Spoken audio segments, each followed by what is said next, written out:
ബഹുമാന്യനായ അധ്യക്ഷൻ ജ്യോതിവാസ് പറവൂർ ഈ സമ്മേളനത്തിൽ സ്വാഗതം ആശംസിച്ച തസ്ലീം മമ്പാട്, ജോസഫ് ജോൺ, നാസർ കീഴ്പറമ്പ്, എസ് കമറുദ്ദീൻ, ലബീബ് കായക്കുടി, പ്രിയപ്പെട്ട ഉമൈറ, ജാബിർ വടക്കാങ്കര, അത്തീഖ് ശാന്തപുരം, ഉസ്മാൻ PH, ഇന്നലെയും ഇന്നുമായി നടന്നു വരുന്ന സംസ്ഥാന പ്രതിനിധി സമ്മേളനത്തിൽ വർക്കിംഗ് കമ്മിറ്റിയിലേക്ക്, സംസ്ഥാന സമിതിയിലേക്ക് തെരഞ്ഞെടുക്കപ്പെട്ട 25 നേതാക്കൾ ഉൾപ്പെടെ ഈ വേദിയിലുള്ള ബഹുമാന്യരെ, സദസ്സിലെ സമ്മേളനത്തിൽ പങ്കെടുത്തുകൊണ്ടിരിക്കുന്ന പ്രിയപ്പെട്ട തൊഴിലാളി സുഹൃത്തുക്കളെ, ജനാധിപത്യ വിശ്വാസികളെ, നാട്ടുകാരെ, ഏവരെയും വെൽഫെയർ പാർട്ടി കേരള ഘടകത്തിന് വേണ്ടി വളരെ സന്തോഷത്തോടെ അഭിവാദ്യം ചെയ്യുകയാണ്. FITU എന്ന തൊഴിലാളി പ്രസ്ഥാനം മുന്നോട്ടു പോകുന്ന രീതികളെക്കുറിച്ചും അതുയർത്തിപ്പിടിക്കുന്ന കാഴ്ചപ്പാടുകളെക്കുറിച്ചും പ്രിയപ്പെട്ട അധ്യക്ഷൻ ഇവിടെ സൂചിപ്പിച്ചു.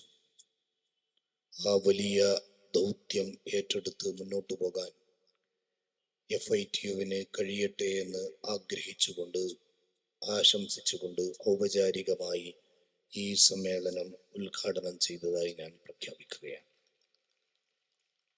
ഈ 3ാം സംസ്ഥാന സമ്മേളനം FITUവിൻ്റെ ചരിത്രത്തിലെ നിർണായകമായ ഒരു ചുവടുവെപ്പാണ്. ആവേശകരമായ തൊഴിലാളി മേഖലയിലെ പ്രവർത്തനത്തിൻ്റെ അനുഭവങ്ങളും പുതിയ വഴികളിലൂടെ സഞ്ചരിക്കാനുള്ള കരുത്തുറ്റ തീരുമാനങ്ങളുമാണ് ഈ സമ്മേളനത്തിലൂടെ നമ്മൾ എടുത്തിരിക്കുന്നത്. പ്രത്യേകിച്ചും ഇന്ത്യയിലെ തൊഴിൽ മേഖലകളിലും സാധാരണക്കാരുടെ ജീവിതാനുഭവങ്ങളിലുമൊക്കെ വലിയ പ്രതിസന്ധികൾ ഉണ്ടായിക്കൊണ്ടിരിക്കുന്ന ഒരു ഘട്ടത്തിൽ പുതിയ ഊർജവും ആവേശവും സ്വീകരിച്ചുകൊണ്ട് ഒരു വലിയ രാഷ്ട്രീയ മുന്നേറ്റത്തിന് നേതൃത്വം കൊടുക്കാനാണ് നമ്മുടെ ഈ സമ്മേളനത്തിലൂടെ തീരുമാനമെടുത്തിരിക്കുന്നത്. അത് നിർണായകമായ ഒരു രാഷ്ട്രീയ ഘട്ടത്തിൽ തൊഴിലാളി പ്രസ്ഥാനങ്ങൾക്ക് ഇത്ര ഗൗരവപ്പെട്ട ഉത്തരവാദിത്വം നിർവഹിക്കാൻ കഴിയുന്നു എന്നത് ഏറെ പ്രാധാന്യമുള്ള സംഗതിയാണ്. കഴിഞ്ഞ പാർലമെന്റ് ഇലക്ഷനിൽ ഉൾപ്പെടെ ഇന്ത്യയിലെ തൊഴിലാളികളും കർഷക സുഹൃത്തുക്കളും ഉൾപ്പെടെ ഏറ്റവും സാധാരണക്കാർ അതിശക്തമായ പ്രഖ്യാപനങ്ങളുമായി രംഗത്ത് വരികയും മതേതരത്വത്തെയും ജനാധിപത്യത്തെയും സർവോപരി ഇന്ത്യൻ ഭരണഘടനയെയും തിരിച്ചു പിടിക്കാൻ അതിശക്തമായ ചുവടുവെപ്പ് നടത്തിയപ്പോഴാണ് വലിയ പ്രതീക്ഷകളിലേക്ക് ഇന്ത്യ എത്തപ്പെട്ടത്. ഒരു പ്രതിപക്ഷം ഇന്ത്യ രാജ്യത്ത് രൂപപ്പെട്ടതും അതിൻ്റെ മുന്നേറ്റത്തിൽ തെറ്റായ കോർപ്പറേറ്റ് ഫാസിസ്റ്റ് നയങ്ങൾക്കെതിരെ പ്രതിരോധം തീർക്കാൻ കഴിയുന്നതും അതുകൊണ്ട് തന്നെയാണ്. ഇനിയും ഒരുപാട് കാര്യം ഈ മേഖലയിൽ നമുക്ക് നിർവഹിക്കാനുണ്ട്. വലിയ മുന്നേറ്റങ്ങൾ സാധ്യമാകട്ടെ എന്നാണ് ഈ സന്ദർഭത്തിൽ സൂചിപ്പിക്കാനുള്ളത്. മലപ്പുറത്ത് ഈ സമ്മേളനം സംഘടിപ്പിക്കപ്പെടുമ്പോൾ കഴിഞ്ഞ 2-3 ദിവസങ്ങളിലായി മലപ്പുറം ജില്ലയിലെ ഭരണപക്ഷത്തുള്ള ഒരു MLA നടത്തിക്കൊണ്ടിരിക്കുന്ന പ്രഖ്യാപനങ്ങളും പത്രസമ്മേളനങ്ങളും പുറത്തുവിട്ടുകൊണ്ടിരിക്കുന്ന വോയിസ് ക്ലിപ്പുകളുമൊക്കെ ഏറെ ഗൗരവത്തിൽ കേരളത്തിൻ്റെ രാഷ്ട്രീയ സാമൂഹ്യ സാഹചര്യം ഏത് വിധത്തിലാണ് മുന്നോട്ടു പോകുന്നത് എന്നതിലേക്ക് നമ്മുടെ ശ്രദ്ധയെ ക്ഷണിക്കുന്ന സാഹചര്യമാണ്. ഒരു MLA, ഭരണപക്ഷത്തുള്ള ഒരു MLA സഭയ്ക്ക് പുറത്ത് വളരെ ഉത്തരവാദിത്ത ബോധത്തോടുകൂടെ എന്ന് പറഞ്ഞുകൊണ്ട് വളരെ അപകടകരമായ ചില സൂചനകൾ കേരളത്തിലെ പോലീസ് സംവിധാനത്തെക്കുറിച്ചും ആ പോലീസ് സംവിധാനം കേരളത്തിൽ നടത്തിക്കൊണ്ടിരിക്കുന്ന അവിഹിതമായ കൂട്ടുകച്ചവടത്തെക്കുറിച്ചും അതിശക്തമായ ഭാഷയിൽ കേരളത്തോട് പറയുകയുണ്ടായി. സത്യം പുറത്തു വരട്ടെ എന്ന് പ്രഖ്യാപിച്ചുകൊണ്ടാണ് ഈ പത്രസമ്മേളനവും മറ്റും ഭരണപക്ഷ MLA നടത്തിക്കൊണ്ടിരിക്കുന്നത്. അദ്ദേഹം പറയുന്നത് കേരളത്തിന്റെ പോലീസ് സംവിധാനം, ആഭ്യന്തര വകുപ്പ്, ADGP മിസ് അജിത് കുമാറും SP സുജിത് ദാസുമൊക്കെ കേരളത്തിലെ മാഫിയ പ്രവർത്തനങ്ങൾക്ക് പേരുകേട്ട പോലീസ് ഉദ്യോഗസ്ഥന്മാരാണ് എന്നാണ്. സ്വർണ്ണക്കടത്ത് മുതൽ കേരളത്തിൽ നടന്നുകൊണ്ടിരിക്കുന്ന മുഴുവൻ മാഫിയ പ്രവർത്തനങ്ങളും ഇവരാൽ നിയന്ത്രിച്ചുകൊണ്ടാണ് നടന്നുകൊണ്ടിരിക്കുന്നത്. അതിനുവേണ്ടി കൊലപാതകങ്ങൾ, പലരെയും കള്ളക്കേസിൽ കുടുക്കലുൾപ്പെടെ പലതും നടത്തിക്കൊണ്ടിരിക്കുന്നു. കേരളത്തിന്റെ മുഖ്യമന്ത്രി നേതൃത്വം കൊടുക്കുന്ന ആഭ്യന്തര വകുപ്പാണ് ഈ പോലീസ് ഉദ്യോഗസ്ഥർക്ക് എല്ലാ പിന്തുണയും നൽകിക്കൊണ്ട് കേരളത്തിൽ അഴിഞ്ഞാടാൻ സൗകര്യമൊരുക്കി കൊടുത്തുകൊണ്ടിരിക്കുന്നത്. തീർച്ചയായും ഇത്തരമൊരു അഴിഞ്ഞാട്ടത്തിന് കേരളത്തിലെ പോലീസ് ഉദ്യോഗസ്ഥർക്ക് വഴിയൊരുക്കിയ മുഖ്യമന്ത്രിക്ക്, കേരളത്തിന്റെ ആഭ്യന്തര വകുപ്പ് കൈകാര്യം ചെയ്യുന്ന മുഖ്യമന്ത്രിക്ക് ആ സ്ഥാനത്ത് തുടരാനുള്ള ധാർമ്മികാവകാശം നഷ്ടപ്പെട്ടിരിക്കുകയാണ്. അതുകൊണ്ട് തന്നെ ആ മുഖ്യമന്ത്രി സ്ഥാനമൊഴിഞ്ഞുകൊണ്ട് കേരളത്തിലെ പോലീസ് മേഖലയെ നീതിയുടെ വഴിയിലേക്ക് സഞ്ചരിപ്പിക്കാൻ അതിശക്തമായ അന്വേഷണം നടത്തണമെന്ന് ഈ സന്ദർഭത്തിൽ ആവശ്യപ്പെടുകയാണ്. ഭരണപക്ഷത്തുള്ള ഒരു MLA ആണ് ഗുരുതരമായ ആരോപണം ഉന്നയിച്ചിരിക്കുന്നത്. Voice clip. ആ ആരോപണത്തിന്റെ മുന മലപ്പുറം ജില്ലയിൽ കുറെ കാലമായി നടന്നുകൊണ്ടിരിക്കുന്ന മയക്കുമരുന്ന് വേട്ട എന്ന പേരിലും മറ്റുമൊക്കെ സംഘടിപ്പിച്ചുകൊണ്ടിരിക്കുന്ന പല വിഷയങ്ങളിലേക്കും വിരൽ ചൂണ്ടിക്കൊണ്ടുള്ള പരാമർശങ്ങളാണ് ഈ ഫോൺ സംഭാഷണങ്ങളിലൂടെ പുറത്തു വന്നുകൊണ്ടിരിക്കുന്നത്. അതിനുവേണ്ടി പ്രത്യേകമായ ചില സംഘങ്ങളെ അന്വേഷണത്തിന് വേണ്ടി വിനിയോഗിക്കുന്നു. പല കൊലപാതകങ്ങളും നടന്നുകൊണ്ടിരിക്കുന്നു. താമിർ ജിഫ്രി ഉൾപ്പെടെയുള്ള പലരുടെയും കൊലപാതകങ്ങൾ ഇവിടുത്തെ പോലീസ് ഉദ്യോഗസ്ഥന്മാർ പ്രത്യേകമായി പ്ലാൻ ചെയ്ത് നടത്തിയതാണ് എന്നാണ് ഈ കൃത്യമായ തെളിവ് വെച്ചുകൊണ്ട് MLA പ്രഖ്യാപിക്കുന്നത്.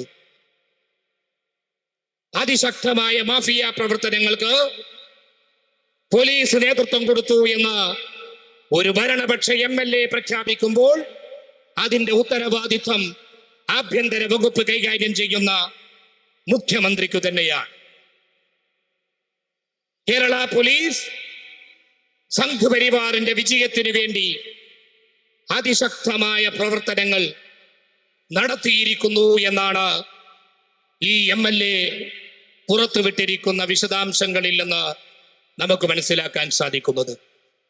കഴിഞ്ഞ തെരഞ്ഞെടുപ്പിൽ BJPയെ തൃശൂരിൽ നിന്ന് വിജയിപ്പിക്കാൻ വേണ്ടി പൂരമട്ടിമറി ഉൾപ്പെടെ നടത്തിയ കേരളത്തിലെ ADGP ഉൾപ്പെടെയുള്ള പോലീസ് ഉദ്യോഗസ്ഥന്മാരെ അവരുടെ സർവീസിൽ നിന്ന് മാറ്റി നിർത്തിക്കൊണ്ട് സമഗ്രമായ അന്വേഷണം നടത്തി അവർക്കെതിരെ നടപടി സ്വീകരിക്കണമെന്ന് ഈ സന്ദർഭത്തിൽ ആവശ്യപ്പെടുകയാണ്. അതോടൊപ്പം തന്നെ RSSുമായി കൂട്ടുകച്ചവടം നടത്താൻ എന്തൊക്കെ രഹസ്യധാരണകളാണ് CPM-ഉം കേരള സർക്കാരും കേരള പോലീസും നടത്തിയിരിക്കുന്നത് എന്ന് പുറത്തു കൊണ്ടുവരാൻ വേണ്ടിയുള്ള കൃത്യവും വ്യക്തവുമായ അന്വേഷണങ്ങൾ നടക്കേണ്ടത് അനിവാര്യമാണ്.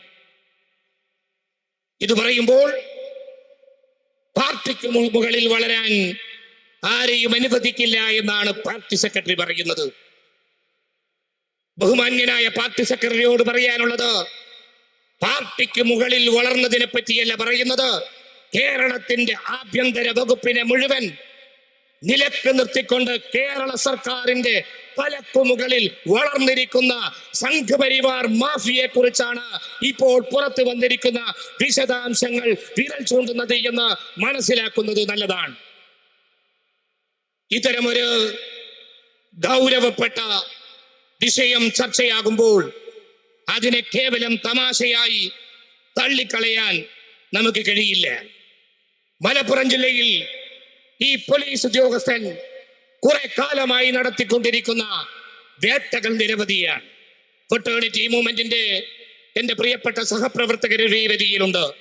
വിദ്യാഭ്യാസ പ്രശ്നങ്ങൾ ഉന്നയിച്ച പല സംഘടനകളും വിദ്യാഭ്യാസ സമര മേഖലയിൽ പ്രവർത്തിച്ചാൽ, ജനകീയ പോരാളികൾ രംഗത്ത് വന്നാൽ അവരെ തല്ലിത്തകർക്കുകയും കള്ളക്കേസുകൾ കൊടുക്കുകയും ചെയ്യുക എന്ന് മാത്രമല്ല, പ്രത്യേകമായ നാർക്കോട്ടിക് ഹബ്ബാണ് മലപ്പുറം ജില്ല എന്ന് വരുത്തി തീർക്കാൻ വേണ്ടി ബോധപൂർവമായ ശ്രമങ്ങൾ പല ഘട്ടങ്ങളിലും ഈ പോലീസ് ഉദ്യോഗസ്ഥൻ നടത്തിയിട്ടുണ്ട്. അതുകൊണ്ട് ഏറ്റവും സത്യസന്ധനായ ഉദ്യോഗസ്ഥന്മാരെ കൊണ്ട് ജുഡീഷ്യൽ അന്വേഷണത്തിന് കേരള സർക്കാർ ഉത്തരവ് പുറപ്പെടുവിക്കണമെന്ന് ഈ സന്ദർഭത്തിൽ ആവശ്യപ്പെടുകയാണ്. അതോടൊപ്പം തന്നെ കുറ്റക്കാരായ പോലീസ് ഉദ്യോഗസ്ഥരെ സർവീസിൽ നിന്ന് മാറ്റി നിർത്തിക്കൊണ്ട് ഈ നാടിന് സുരക്ഷിതത്വവും സമാധാന ജീവിതവും നൽകേണ്ട പോലീസുകാർ മാഫിയ പ്രവർത്തനത്തിന് കൂട്ടുനിന്നാൽ അതിനെ അംഗീകരിച്ച് അനുവദിച്ചു കൊടുക്കാൻ ഞങ്ങൾ തയ്യാറല്ല എന്നുകൂടി ഈ സന്ദർഭത്തിൽ പ്രഖ്യാപിക്കുകയാണ്. നിയമസഭയിലെ ഒരു MLA ആണ് ഇത്രയും ഗൗരവപ്പെട്ട ചില വെളിപ്പെടുത്തലുകൾ നടത്തിയിരിക്കുന്നത്. അതുകൊണ്ട് തന്നെ ആ വെളിപ്പെടുത്തലുടെ വിശദാംശങ്ങൾ അന്വേഷിക്കാൻ നിയമസഭയുടെ സംയുക്ത സമിതിയെ ചുമതലപ്പെടുത്തണമെന്ന് ഈ സന്ദർഭത്തിൽ ആവശ്യപ്പെടുകയാണ്. RSSന്റെ അംബാസഡർമാരായി കേരള രാഷ്ട്രീയത്തിൽ കുറെ കാലമായി പോലീസിൽ പ്രവർത്തിച്ചു കൊണ്ടിരിക്കുന്നുണ്ട് എന്ന് നമ്മൾ നേരത്തെ കേരളത്തിന് താക്കീത് നൽകിയതാണ്. ഇവിടെയുള്ള പല കേസുകളുടെയും വിശദാംശങ്ങൾ പഠിച്ചാൽ കേരള പോലീസിനെ നിയന്ത്രിക്കുന്നത് RSSന്റെ സെല്ലുകളാണ് എന്ന് ബോധ്യപ്പെടുന്ന വിധത്തിലുള്ള പല ഇടപെടലുകളും കേരളത്തിലെ പോലീസ് സേനയിൽ നിന്ന് ഉണ്ടായിട്ടുണ്ട്. മയക്കുമരുന്ന് മാഫിയകൾ, കള്ളക്കടത്ത് സംഘങ്ങൾ, സ്വർണ്ണക്കടത്ത് സംവിധാനങ്ങൾ, ഇവരുടെയൊക്കെ ഒത്താശക്കാരായി അവരുടെയൊക്കെ അഴിമതി പണം വാങ്ങിക്കൊണ്ട് അവർക്കൊക്കെ രക്ഷാകവചം തീർക്കുന്നവരായിട്ട് പോലീസ് ഉദ്യോഗസ്ഥർ മാറിയിരിക്കുകയാണ്. അതുകൊണ്ട് കേരള പോലീസിനെ ശുദ്ധീകരിക്കാൻ തന്റെ ഇടമുണ്ടെങ്കിൽ അതിന് നേതൃത്വം കൊടുക്കാൻ കേരള ഗവൺമെന്റിനോട് ഈ സന്ദർഭത്തിൽ ആവശ്യപ്പെടുകയാണ്. തീർച്ചയായും കേരള പോലീസ് ഉൾപ്പെടെയുള്ള ഈ നാടിന്റെ സംരക്ഷണത്തിന് നേതൃത്വം കൊടുക്കേണ്ടവർ ഗുണ്ടാപ്പണിയുമായിട്ട് മുന്നോട്ട് പോകുകയും ഒരു MLAക്ക് അത് തുറന്നു പറയേണ്ട ഗതികേട് രൂപപ്പെടുകയും ചെയ്തു കഴിഞ്ഞാൽ ഈ നാട് എവിടേക്ക് പോകുന്നു എന്നതിന്റെ സൂചനയാണ് എന്ന് നാം മനസ്സിലാക്കേണ്ടതായിട്ടുണ്ട്. അതോടൊപ്പം തന്നെ ഒരു ഭാഗത്ത് മാഫിയ പ്രവർത്തനങ്ങൾക്ക് കൂട്ടുനിന്നതാണെങ്കിൽ മറുഭാഗത്ത് കേരളത്തിന്റെ സൗഹാർദ്ദത്തിന്റെ മണ്ണിൽ സംഘപരിവാറിന്റെ വിഷവിത്തിനെ വിജയിപ്പിക്കുന്നതിന് വേണ്ടിയുള്ള ശ്രമവും നേതൃത്വവും കൊടുത്തത് പോലീസ് ഉദ്യോഗസ്ഥരാണ് എന്നാണ് ഇപ്പോൾ MLA പുറത്തു പറഞ്ഞിരിക്കുന്നത്. ഞങ്ങൾ ചോദിക്കാൻ ആഗ്രഹിക്കുന്നത് അതിന് വേണ്ടി എന്തെല്ലാം നീക്കുപോക്കുകളും ഡീലുകളുമാണ് രഹസ്യമായി ഉണ്ടാക്കിയത് എന്ന് പുറത്തു കൊണ്ടുവരണം. അത്തരം കാര്യങ്ങളിൽ സമഗ്രമായ അന്വേഷണം നടത്തിയിട്ട് കുറ്റക്കാർക്കെതിരെ നടപടി സ്വീകരിച്ചില്ലെങ്കിൽ അതിശക്തമായ ജനകീയ പ്രക്ഷോഭവുമായി വെൽഫെയർ പാർട്ടി തെരുവിലുണ്ടാകുമെന്ന് ഈ സന്ദർഭത്തിൽ സൂചിപ്പിക്കാൻ ആഗ്രഹിക്കുകയാണ്. ഇത് കേവലമായ ഒരു വ്യക്തിയുടെ വൈകാരികമായ വിഷയമായി കാണുന്നതിന് പകരം, അല്ലെങ്കിൽ ഒരു MLAയുടെ ഏതോ സ്വത്ത് പ്രത്യേകമായി സംരക്ഷിക്കാൻ കഴിയാത്തതിന്റെ പേരിലുള്ള വിഷയമായി അതിനെ മാറ്റുവാനുള്ള ശ്രമം ആര് നടത്തിയാലും അംഗീകരിക്കാൻ ഞങ്ങൾ തയ്യാറല്ല.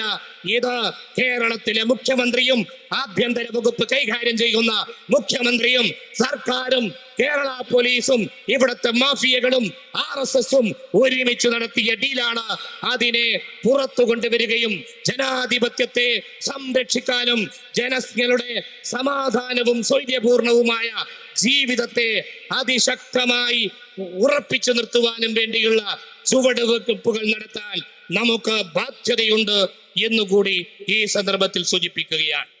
കേരളത്തിന്റെ മണ്ണിൽ ഈ വിദ്വേഷത്തിന്റെ വിത്ത് പാകി മുളപ്പിക്കാൻ ശ്രമിച്ചു കൊണ്ടിരിക്കുന്നവരുടെ ലിസ്റ്റിൽ CPM ആണ് 1-ാം നമ്പർ കക്ഷികൾ എന്ന് പറഞ്ഞുകൊണ്ടിരിക്കുകയാണ്.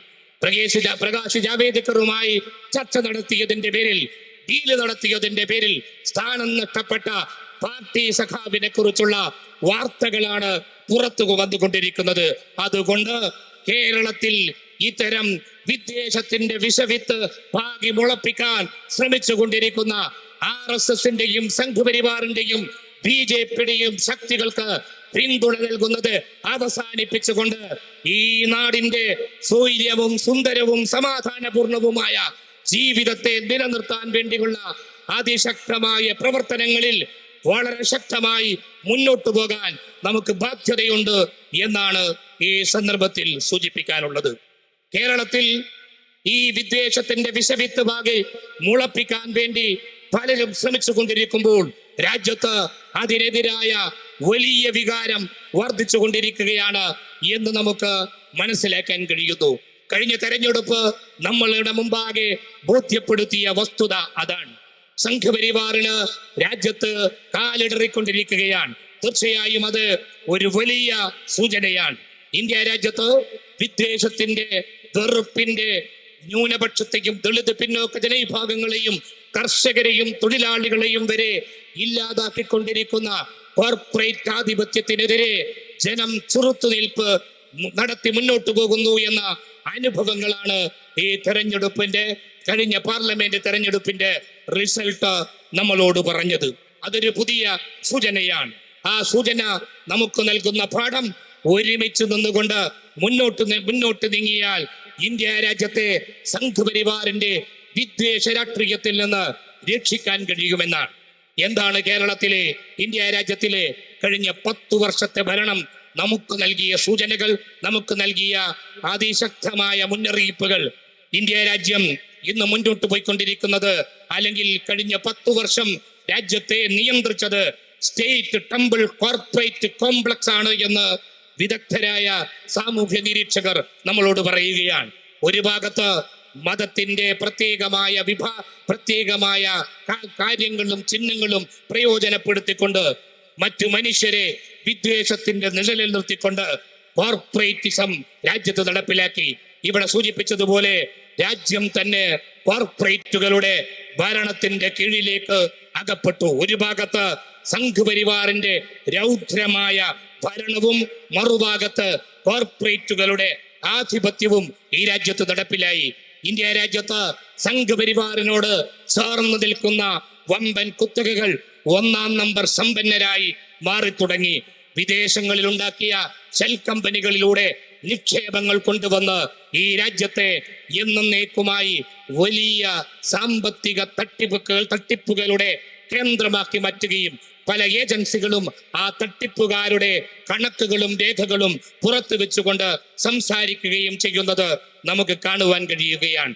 തീർച്ചയായും ഇത്തരമൊരു പ്രതിസന്ധിയെ അതിജീവിക്കാനുള്ള അതിശക്തമായ ബാധ്യതയാണ് ഇന്ത്യ രാജ്യത്തിലെ സാധാരണക്കാരുടെയും തൊഴിലാളികളുടെയും ഉത്തരവാദിത്വം എന്ന് നമ്മൾ തിരിച്ചറിയുകയാണ്. ആ ഒരു മുന്നേറ്റത്തിനാണ് ഇന്ത്യ രാജ്യത്തിലെ തൊഴിലാളികളും സാധാരണക്കാരുമായ എല്ലാ ജനവിഭാഗങ്ങളും ഒരുമിച്ച് ചേർന്നുകൊണ്ട് നേതൃത്വം കൊടുത്തുകൊണ്ടിരിക്കുന്നത്.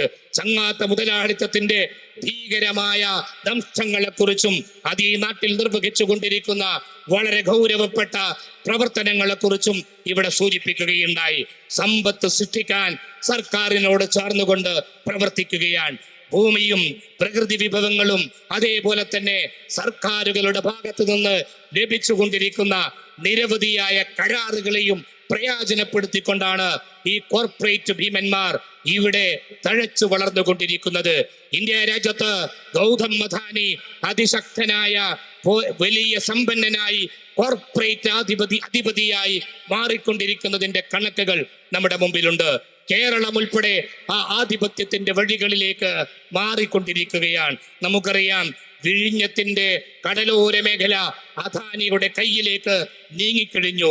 ആ മേഖലയിൽ മത്സ്യത്തൊഴിലാളികളും സാധാരണക്കാരും തീരദേശത്ത് നിന്ന് പറച്ചെറിയപ്പെട്ടുകൊണ്ടിരിക്കുകയാണ്. കേരള സർക്കാർ അതിന് പ്രോത്സാഹനം നൽകാൻ പുനർഗേഹം പോലുള്ള പല പദ്ധതികളും ആവിഷ്കരിച്ചു കൊണ്ടിരിക്കുന്നു. എന്ന് പറഞ്ഞാൽ കുത്തകകളെ ഈ കേരളത്തിന്റെ തീരദേശങ്ങളിൽ വാഴിക്കാൻ വേണ്ടിയുള്ള പ്രവർത്തനത്തിന് കേരള ഗവൺമെന്റ് വലിയ പിന്തുണ കൊടുത്തുകൊണ്ടിരിക്കുന്ന കാര്യങ്ങൾ നമുക്ക് മനസ്സിലാക്കാൻ സാധിക്കുന്നു. തീരദേശ മേഖലയിൽ കരിമണൽ ഖനനം ഉൾപ്പെടെയുള്ളത് സമ്പൂർണമായി നേടിയെടുത്തുകൊണ്ട് ശശിധരൻ കർത്തയുടെ കമ്പനി കോടിക്കണക്കിന് രൂപ കൈക്കൂലി കൊടുത്തുകൊണ്ട് മുന്നോട്ടു പോകുകയാണ്. നമുക്കറിയാവുന്നതുപോലെ കേരള മുഖ്യമന്ത്രിയുടെ മകളുടെ അക്കൗണ്ടിലേക്ക് ദിവസവും മാസവും ഒക്കെ കോടിക്കണക്കിന് രൂപ വരികയാണ്. എന്തിനാ ഇങ്ങനെ വരുന്നത് എന്ന് ചോദിച്ചാൽ അതിന് അന്വേഷണ ഏജൻസികൾക്ക് മറുപടിയില്ല. പക്ഷേ പ്രബുദ്ധമായ കേരളം മറുപടി പറയുകയാണ്.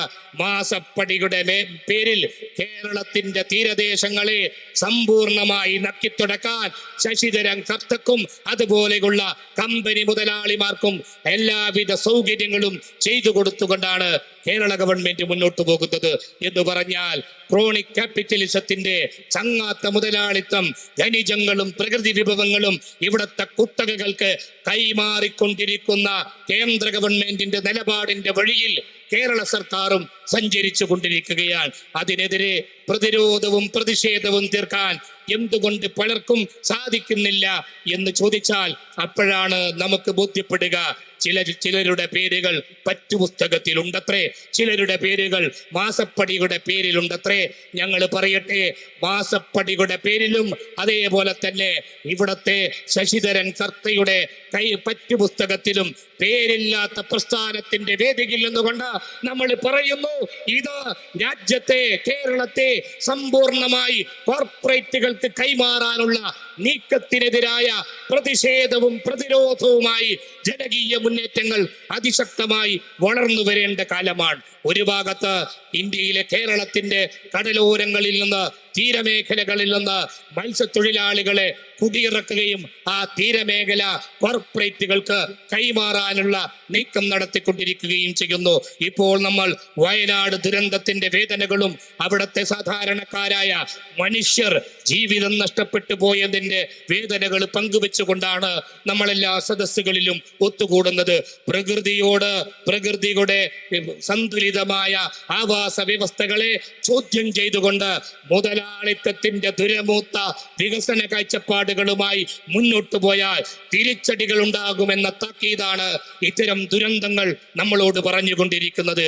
അത്തരമൊരു ഘട്ടത്തിൽ കേരളത്തിന്റെ തീരദേശ മേഖലയെ ഈ മത്സ്യത്തൊഴിലാളികൾ ഉൾപ്പെടെയുള്ള സാധാരണക്കാരുടെ ആവാസ വ്യവസ്ഥകളെ കോർപ്പറേറ്റുകൾക്ക് കൈമാറാനുള്ള ശ്രമത്തിൽ നിന്ന് ഗവൺമെന്റ് പിന്മാറണമെന്ന് നമ്മൾ ആവശ്യപ്പെടുകയാണ്. അതേപോലെ തന്നെ ഈ രാജ്യം കോർപ്പറേറ്റുകളും സമ്പന്നരും വലിയ വലിയ ആസ്തി വർദ്ധിപ്പിച്ചുകൊണ്ട് മുന്നോട്ട് പോകുമ്പോൾ തന്നെ ദാരിദ്ര്യത്തിന്റെ പടുകുഴിയിലേക്ക് എടുത്തെറിയപ്പെടുന്ന ലക്ഷങ്ങളുടെ എണ്ണം വർദ്ധിച്ചുകൊണ്ടിരിക്കുകയാണ്. ദാരിദ്ര്യം വർദ്ധിച്ചുകൊണ്ടിരിക്കുന്നു, പട്ടിണി വർദ്ധിച്ചുകൊണ്ടിരിക്കുന്നു, തൊഴിലില്ലായ്മ വർദ്ധിച്ചുകൊണ്ടിരിക്കുന്നു. രാജ്യത്ത് ജീവിക്കാൻ കഴിയാത്ത ചുറ്റുപാടുകളിലേക്ക് പട്ടിണി പാവങ്ങളായ മനുഷ്യർ എടുത്തെറിയപ്പെട്ടുകൊണ്ടിരിക്കുകയാണ്. ഏറ്റവും കൂടുതൽ തൊഴിലില്ലായ്മ വർദ്ധിച്ച വർഷങ്ങളായിരുന്നു കഴിഞ്ഞ 10 വർഷമെന്ന് കണക്കുകൾ വെച്ചുകൊണ്ട് നമ്മൾ മനസ്സിലാക്കിയിട്ടുണ്ട്. കർഷകർ സമരം നടത്തുകയാണ്. ഇപ്പോഴും പഞ്ചാബിന്റെ അതിർത്തി മേഖലകളിൽ സമരം നടത്തിക്കൊണ്ടിരിക്കുന്ന കർഷകരുടെ ആ പോരാട്ടം 200 ദിവസം പിന്നിട്ടിരിക്കുകയാണ്. അവര് പറയുന്നത്, നിങ്ങൾ നടപ്പിലാക്കിയ കർഷകരുടെ എല്ലാ അവകാശങ്ങളും റദ്ദ് ചെയ്യുന്ന ബില്ല് പിൻവലിക്കണമെന്ന് ആവശ്യപ്പെട്ടുകൊണ്ട് 1 വർഷത്തോളം സമരം നടത്തിയ കർഷകരുടെ സമര പോരാട്ടങ്ങൾ ഇന്നും തുടരുകയാണ്.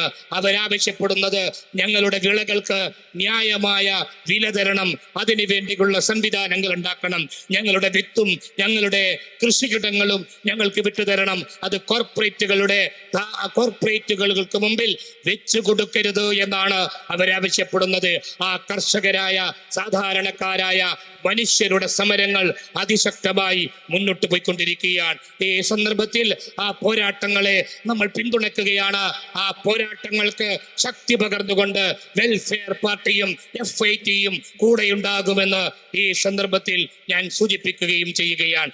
ഇത്തരമൊരു പ്രതിസന്ധിയിലൂടെ കേരളം ഉൾപ്പെടെ രാജ്യം കടന്നുപോയിക്കൊണ്ടിരിക്കുമ്പോൾ നമുക്ക് തീർച്ചയായും പ്രത്യേകമായ ഉത്തരവാദിത്തങ്ങൾ നിർവഹിക്കാനുണ്ട്.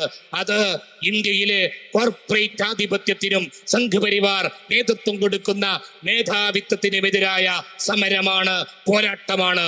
ആ വഴിയിൽ അതിശക്തമായ ചുവടുവെപ്പുകൾ നടത്താൻ നമുക്ക് സാധിക്കേണ്ടതായിട്ടുണ്ട്. പ്രത്യേകിച്ചും ഈ ഗവൺമെന്റ് ഒരുപാട് പ്രതിസന്ധികൾ, ഒരുപാട് പ്രശ്നങ്ങളിലൂടെ ഇന്ത്യ രാജ്യത്ത് നയിച്ചതിന്റെ ദുരന്തങ്ങൾ അനുഭവിച്ചുകൊണ്ട് വലിയ മുന്നേറ്റം കേരളത്തെ, ഇന്ത്യ രാജ്യത്ത് പ്രതിപക്ഷങ്ങൾക്ക് നേടിയെടുക്കാൻ സാധിച്ചു. തീർച്ചയായും അത് പ്രതീക്ഷയുടെ കനല് ഇന്ത്യൻ ജനതയ്ക്ക് നൽകിയ പൊതു തിരഞ്ഞെടുപ്പാണ്. ആ പ്രതീക്ഷയുടെ കനല് ഏറ്റുവാങ്ങുമ്പോൾ തന്നെ ഈ ഘട്ടം സമ്പൂർണമായി ഇന്ത്യയുടെ ശരീരത്തിലേക്ക് സംഘപരിവാർ ഇറക്കി വെച്ച ബീഭത്സമായ മാരകമായ വിദ്വേഷത്തിന്റെ വിഷം അവിടുന്ന് ഇറക്കിയെടുക്കാനുള്ള പ്രത്യേകമായ സന്ദർഭമാണ്. അതുകൊണ്ട് തന്നെ ആ സന്ദർഭത്തിൽ വലിയ തിരിച്ചറിവുകളോടുകൂടെ മുന്നോട്ടു പോകാൻ ഇന്ത്യയിലെ പ്രതിപക്ഷ പ്രസ്ഥാനങ്ങൾക്ക് സാധിക്കേണ്ടതുണ്ട്.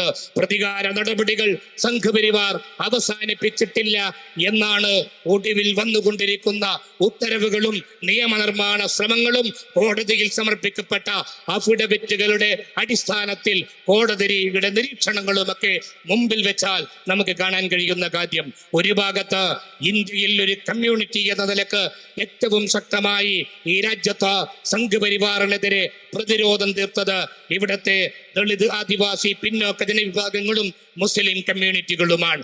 അവരുടെ നിലനിൽപ്പിന്റെ ആധാരമായ സംവരണത്തെ ചോദ്യം ചെയ്യാനുള്ള ശ്രമങ്ങൾ ഇന്ത്യ രാജ്യത്തിലെ ഗവൺമെന്റ് നടത്തിക്കൊണ്ടിരിക്കുകയാണ്. അതിന്റെ വലിയ ഒരു വിധി ഈ സുപ്രീം കോർട്ടിൽ നിന്ന് വന്നത് നമുക്ക് കാണുവാൻ സാധിക്കുന്നു. ആ വിധിക്ക് ആധാരമാകുന്നത് ഇന്ത്യയിലെ ഗവൺമെന്റ് കൊടുത്ത അഫിഡവിറ്റും നമുക്ക് മനസ്സിലാക്കാൻ സാധിക്കും.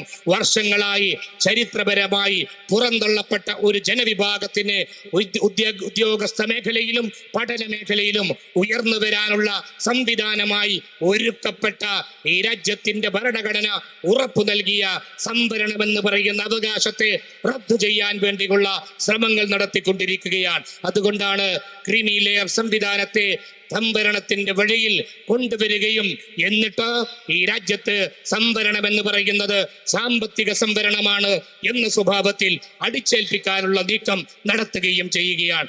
ഈ സന്ദർഭത്തിൽ സൂചിപ്പിക്കാനുള്ളത്, ഇന്ത്യൻ ഭരണഘടന നൽകിയ മൗലികാവകാശമായ ചരിത്രപരമായി പുറന്തള്ളപ്പെട്ട ജനവിഭാഗത്തിന്റെ അതിശക്തമായ അതിജീവനത്തിന്റെ അവകാശമായ സംവരണത്തെ റദ്ദു ചെയ്യാൻ വേണ്ടി രംഗത്ത് വന്നാലും അതിനെതിരെ പ്രതിരോധം തീർക്കാൻ വെൽഫെയർ പാർട്ടി രംഗത്തുണ്ടാകുമെന്ന് ഈ സന്ദർഭത്തിൽ സൂചിപ്പിക്കുകയാണ്. ആ അവകാശം അതിജീവനത്തിന്റെ വഴിയാണ്, ആ അവകാശം നിലനിൽപ്പിന്റെ വഴിയാണ്. മുമ്പ് നമുക്കറിയാവുന്നതുപോലെ മണ്ഡൽ കമ്മീഷൻ റിപ്പോർട്ട് ചർച്ചയായ ഘട്ടത്തിലാണ് ഇന്ത്യ രാജ്യത്തില് OBC സംവരണം കൊണ്ടുവന്നപ്പോൾ ആ OBC സംവരണത്തിൽ ക്രീമി ലെയർ കൊണ്ടുവന്നിട്ട് സാമ്പത്തിക സംവരണം എന്ന അടര് സംവരണ മേഖലയിൽ കൊണ്ടുവന്നത്. നമുക്ക് പറയാനുള്ളത്, സംവരണ സമുദായങ്ങൾക്ക് നൽകുന്ന ഏതവകാശവും അവർ ചരിത്രപരമായി നേരിട്ട പിന്നോക്കാവസ്ഥക്കുള്ള പ്രതിഫലമാണ്. ആ പിന്നോക്കാവസ്ഥക്ക് പ്രതിഫലമായി നൽകുന്ന ഭരണഘടനാവകാശത്തെ സാമ്പത്തികമായ കൃത്യമായ പദ്ധതികളും സാമ്പത്തികമായ നിബന്ധനകൾ വെച്ചുകൊണ്ട് ഇല്ലാതാക്കാൻ പാടില്ല. അതുകൊണ്ട് ആ സംവരണത്തിൽ കൊണ്ടുവന്നിരിക്കുന്ന മുഴുവൻ ക്രീമി ലെയർ സംവിധാനങ്ങളെയും, അത് ഇവിടത്തെ മുമ്പേ കോടതി കൊണ്ടുവന്ന സംവിധാനങ്ങൾ മുതൽ ഇപ്പോൾ SC/ST സംവിധാനങ്ങളിൽ കൊണ്ടുവരാൻ ആഗ്രഹിക്കുന്ന അത്തരം നിബന്ധനകൾ വരെ റദ്ദു ചെയ്യണമെന്ന് ഇന്ത്യ രാജ്യത്തിലെ സുപ്രീം കോടതിയോടും ഭരണകൂടങ്ങളോടും രാഷ്ട്രീയ പാർട്ടികളോടും പ്രത്യേകമായി ഈ സന്ദർഭത്തിൽ ആവശ്യപ്പെടുകയാണ്. അതേപോലെ തന്നെ മുസ്ലിം സമുദായത്തിന്റെ വഖഫ് ഉൾപ്പെടെയുള്ള വിഷയങ്ങൾ പ്രത്യേകമായ നിയമനിർമ്മാണവുമായി വരികയാണ്. എന്തിനു വേണ്ടി എന്ന് ചോദിച്ചാൽ, ഭിന്നിപ്പ് സൃഷ്ടിക്കാൻ വേണ്ടി അത്തരം നീക്കങ്ങളിലൂടെ പ്രത്യേകമായ അകൽച്ച സമുദായങ്ങൾക്കിടയിൽ ഉണ്ടാക്കുവാൻ വേണ്ടി ഭരണഘടന നൽകിയ മൗലികമായ സ്വാതന്ത്ര്യത്തെ റദ്ദു ചെയ്യാൻ വേണ്ടിയുള്ള നീക്കങ്ങളെ അംഗീകരിച്ചു കൊടുക്കാൻ നമുക്ക് കഴിയില്ല.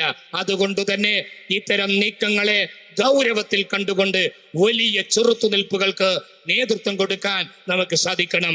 ഇന്ത്യയിൽ ഇപ്പോൾ നരേന്ദ്രമോദിയുടെ ഗവൺമെന്റ് അധികാരത്തിൽ തുടരുന്നത് നമുക്കൊക്കെ അറിയാവുന്നതുപോലെ ഇന്ത്യ രാജ്യത്ത് വംശീയ അജണ്ട നടപ്പിലാക്കാത്ത 2 സംസ്ഥാനങ്ങളിലുള്ള പ്രത്യേകമായ 2 പാർട്ടികളുടെ പിന്തുണയോടെയാണ് നമുക്ക് അവരോട് പറയാനുള്ളത്. ഈ സംസ്ഥാനങ്ങൾക്ക് വേണ്ടി എന്തോ പ്രത്യേകമായി ഫണ്ട് ലഭിക്കുമെന്ന കൊച്ചു ആഗ്രഹത്തിന്റെ പേരിൽ അധികാരത്തിന്റെ അപ്പക്കഷണത്തിന്റെ പിന്നാലെ പോയിട്ട് ഇന്ത്യ രാജ്യത്തെ തകർത്തെറിയാനുള്ള നീക്കത്തിന് നിങ്ങൾ നേതൃത്വം കൊടുക്കരുത് എന്ന് തന്നെയാണ് സൂചിപ്പിക്കാനുള്ളത്.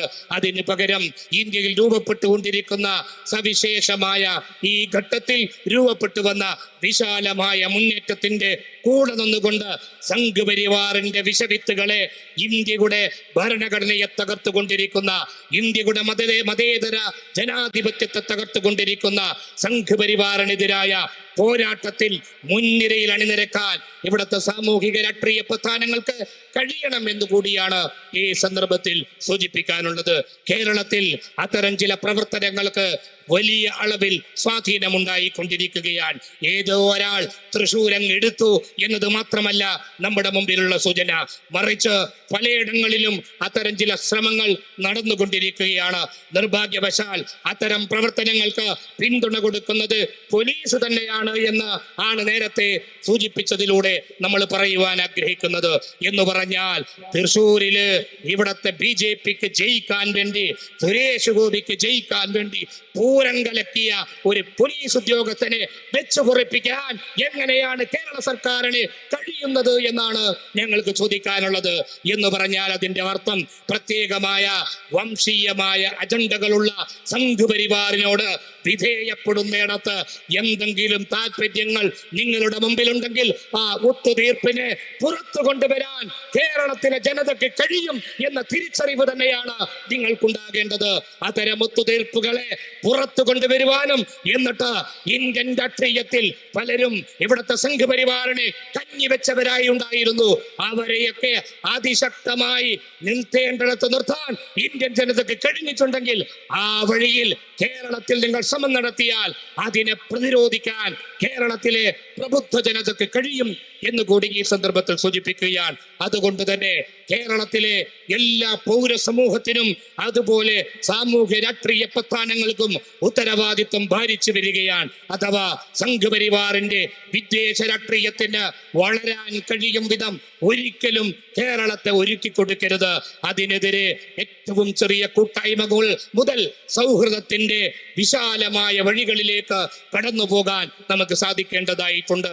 എന്റെ പ്രിയപ്പെട്ട തൊഴിലാളി സുഹൃത്തുക്കളോട് പറയാനുള്ളത്, ആ മേഖലയിൽ വലിയ ഉത്തരവാദിത്വം നമുക്ക് നിർവഹിക്കാറുണ്ട്. തീർച്ചയായും നേരത്തെ അധ്യക്ഷ ഭാഷണത്തിൽ സൂചിപ്പിച്ചതുപോലെ തൊഴിൽ നിയമങ്ങളെ മാറ്റിയെഴുതിക്കൊണ്ട്, ലേബർ കോഡുകൾ ഉണ്ടാക്കിക്കൊണ്ട് തൊഴിലാളികളുടെ അവകാശങ്ങൾ കോർപ്പറേറ്റുകൾക്ക് കൈമാറാൻ ഇവർ തീരുമാനിച്ചിരിക്കുകയാണ്. അവിടെ വേതനമില്ല, വിശ്രമമില്ല, 8 മണിക്കൂർ ജോലി എന്ന പൊരുതി നേടിയ അവകാശം വരെ ചോദ്യം ചെയ്യുകയാണ്. കേരളത്തിൽ ഉൾപ്പെടെ അത്തരം ചില നയങ്ങൾ നടപ്പിലാക്കാൻ കേരള ഗവൺമെന്റ് ശ്രമിച്ചപ്പോൾ അതിനെതിരെ തെരുവിലുണ്ടായിരുന്ന പ്രസ്ഥാനത്തിന്റെ വെളിപ്പേര് FITU ആയിരുന്നു എന്ന് നമുക്ക് പറയാൻ സാധിക്കും. മറ്റാരും അതിന് ധൈര്യം കാണിക്കാതിരിക്കുമ്പോൾ, പലരും ആ മൗനം പാലിച്ചു കൊണ്ടിരിക്കുമ്പോൾ, ഇന്ത്യ രാജ്യത്ത് കോർപ്പറേറ്റുകളുടെ പിന്തുണയോടുകൂടെ സംഘപരിവാർ നടപ്പിലാക്കുന്ന ഈസി ടു ഡൂയിങ് ബിസിനസ് എന്ന പേരിലൊക്കെ ഉള്ള നയങ്ങൾക്കെതിരെ പ്രതിരോധം തീർക്കാൻ നമുക്ക് കഴിഞ്ഞിട്ടുണ്ട്. വലിയ ബാധ്യതകൾ നമ്മുടെ മുമ്പിൽ വരികയാണ്. കേരളത്തിന്റെ സിനിമാ ലോകത്ത് നടന്നുകൊണ്ടിരിക്കുന്ന ചർച്ച നമ്മുടെ മുമ്പിലുണ്ട്. നമുക്കറിയാം, ഫിലിം ഇൻഡസ്ട്രി എന്നാണ് പറയുക. എന്ന് പറഞ്ഞാൽ കേരളത്തിലെ ഫിലിം മേഖല വ്യവസായ മേഖലയാണ്. വ്യവസായ മേഖല എന്ന് പറഞ്ഞാൽ അത് തൊഴിലും തൊഴിലാളിയും അതുപോലെയുള്ള സംവിധാനങ്ങളുമുള്ള പ്രത്യേകമായ ഒരു മേഖലയാണ്. അതുകൊണ്ട് കേരളത്തിലെ ഫിലിം ഇൻഡസ്ട്രിയെ സമ്പൂർണമായി ഇൻഡസ്ട്രിയായി പ്രഖ്യാപിച്ചുകൊണ്ട് ആ മേഖലയിൽ സ്ത്രീകളായ അഭിനേതാക്കൾ ഉൾപ്പെടെ ആ ഇൻഡസ്ട്രിയിലെ സ്ത്രീകൾ നേരിടുന്ന പ്രശ്നങ്ങളുടെ കണക്കുകൾ പുറത്തു വരുമ്പോൾ അതിൽ നിന്ന് ഒളിച്ചോടാൻ ഒരിക്കലും ഗവൺമെന്റ് ശ്രമിക്കരുത്. പകരം സ്വച്ഛസുന്ദരമായി തൊഴിൽ ചെയ്യാനും സ്ത്രീ അവകാശങ്ങളെ നിലനിർത്തിക്കൊണ്ട് മുന്നോട്ട് പോകുവാനുള്ള സൗകര്യമൊരുക്കാൻ ഗവൺമെന്റിന് ബാധ്യതയുണ്ട്. പുറത്തു വന്നുകൊണ്ടിരിക്കുന്ന പലതും അതിശക്തമായ പ്രതിഷേധങ്ങളും പ്രതിരോധങ്ങളും ഉണ്ടാകേണ്ട കാര്യങ്ങളാണ്. നമ്മൾ ആ പോരാട്ടങ്ങളെ ഏറ്റെടുത്ത് രംഗത്തുണ്ട്. തീർച്ചയായും ഒരു തൊഴിൽ മേഖല എന്ന നിലക്ക് അതിനെ സംരക്ഷിക്കാൻ ഗവൺമെന്റിന് ബാധ്യതയുണ്ട്. ആ മേഖലയിലെ പുഴുക്കുത്തുകളെ പിടികൂടി നിയമത്തിന്റെ മുമ്പിൽ കൊണ്ടുവരുന്നതോടൊപ്പം സുരക്ഷിതമായി സ്ത്രീകൾക്കുൾപ്പെടെ ആ മേഖലയിൽ പ്രവർത്തിക്കാനുള്ള സൗകര്യം ഒരുക്കണമെന്ന് കൂടി ഈ സന്ദർഭത്തിൽ സൂചിപ്പിക്കുകയാണ്. അങ്ങനെ കേരളത്തിന്റെ പ്രബുദ്ധതയെ ചോദ്യം ചെയ്യുന്ന ഏത് പ്രതിസന്ധിയെയും ഒരുമിച്ച് അഭിമുഖീകരിക്കാൻ നമുക്ക് സാധിക്കേണ്ടതായിട്ടുണ്ട്. ഈ സമ്മേളനം 2 ദിവസത്തെ സമ്മേളനം ഇവിടെ അവസാനിക്കുമ്പോൾ നമ്മളെ സംബന്ധിച്ചിടത്തോളം നമുക്ക് നിർവഹിക്കാനുള്ള രാഷ്ട്രീയ ദൗത്യത്തിലേക്ക് പുതിയ സൂചനകളും പുതിയ ദിശകളും ഏറ്റെടുത്തുകൊണ്ടാണ് നമ്മൾ മുന്നോട്ട് പോകുന്നത്. തീർച്ചയായും അത്രമേൽ ഗൗരവപ്പെട്ട ഒരു രാഷ്ട്രീയ സാഹചര്യത്തിൽ തൊഴിലാളി പ്രവർത്തനം എന്ന് പറയുന്നത് തൊഴിലിനും തൊഴിലാളിക്കും വേണ്ടിയുള്ള പ്രവർത്തനങ്ങളാണ് എന്നതോടൊപ്പം തന്നെ ഇന്ത്യ രാജ്യത്തിന്റെ രാഷ്ട്രീയ വിമോചനത്തിന് വേണ്ടിയുള്ള അതിശക്തമായ ഇടപെടൽ കൂടിയാണ്. ആ ഇടപെടൽ കൂടി നിർവഹിക്കുന്ന ഒരു പുതിയ സംസ്കാരത്തിലേക്ക് ഇന്ത്യയിലെ കർഷകരും തൊഴിലാളികളും സാധാരണക്കാരും എത്തിയിരിക്കുന്നു എന്നതിന്റെ സൂചനകളാണ് രാജ്യത്ത് നിന്ന് നമുക്ക് ലഭിച്ചുകൊണ്ടിരിക്കുന്നത്. ആ മുന്നേറ്റത്തിൽ അതിശക്തമായി ചുവടുവെക്കാൻ നമുക്ക് കഴിയണം എന്നുകൂടി സൂചിപ്പിച്ചുകൊണ്ട് ഇന്നലെ മുതൽ നടന്നു വരുന്ന സമ്മേളനത്തിൽ വലിയ പ്രതീക്ഷയോടെ പങ്കെടുക്കുകയും ഒരുപാട് ചർച്ചകളും വ്യത്യസ്തമായ കർമ്മ പദ്ധതികളും ഒക്കെ ആവിഷ്കരിക്കാൻ നേതൃത്വം കൊടുത്ത എന്റെ പ്രിയപ്പെട്ട ജനറൽ കൗൺസിൽ അംഗങ്ങളെ പാർട്ടിക്ക് വേണ്ടി ഞാൻ അഭിവാദ്യം ചെയ്യുകയാണ്. അതോടൊപ്പം തന്നെ ഈ വരുന്ന കാലയളവിലേക്ക് 3 വർഷത്തെ പ്രവർത്തനങ്ങൾക്ക് നേതൃത്വം കൊടുക്കാൻ ബഹുമാന്യരായ നേതാക്കന്മാരെ നമ്മൾ തെരഞ്ഞെടുത്തിട്ടുണ്ട്. ആ 25 ധീരരായ നേതാക്കന്മാർ ഈ പ്രസ്ഥാനത്തെ ആവേശകരമായി നയിക്കും. കേരളത്തിന്റെ തൊഴിൽ മേഖലകളിൽ ട്രേഡ് യൂണിയൻ പ്രവർത്തനങ്ങളിൽ ഒരു പുതിയ അധ്യായം തുന്നിച്ചേർക്കാൻ പുതിയ നേതൃത്വത്തിന് കഴിയട്ടെ എന്ന് ആഗ്രഹിച്ചുകൊണ്ട് ഏവർക്കും അഭിവാദ്യങ്ങൾ നേർന്നുകൊണ്ട് ഞാൻ എൻ്റെ വാക്കുകൾ ഉപസംഹരിക്കുകയാണ്. ജയ്.